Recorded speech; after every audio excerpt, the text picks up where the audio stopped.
Kita naman po sa Metro Manila, nasunog ang isang lumang gusali sa Cubao, Quezon City. Malaki na ang apoy sa unang palapag ng gusali at makapal na ang usok ng madatnan ito ng mga bumbero. Mabilis na lumaki ang apoy lalo't na damay ang mga panindang ukay-ukay. Umabot din ang makapal na usok sa kalsada at halos palibutan ng ilang katabing gusali. Pansamantala ring hindi pinadaan ang mga motorista sa EDSA Service Road mula Pituazon hanggang Aurora Boulevard dahil sa usok. Dalawang naitalang nahirapang huminga dahil sa insidente kabilang na ang isang fire volunteer. Tumagal naman ng 5 oras bago nagdeklara ng fire out. Inaalam pa kung ilang stall ang nadamay at iniimbestigahan pa kung saan nagmula ang apoy.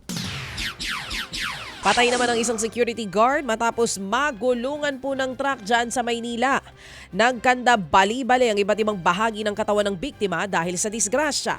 Sa investigasyon ng mga pulis, patawid sana sa Mel Lopez Boulevard ang 29 anyos na biktima.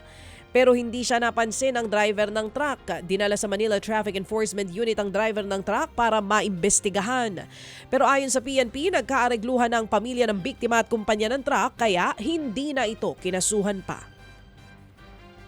Pinatawag naman ng MMDA ang iba't ibang transport groups matapos po ang sunod-sunod na disgrasya sa kalsada kamakailan lang.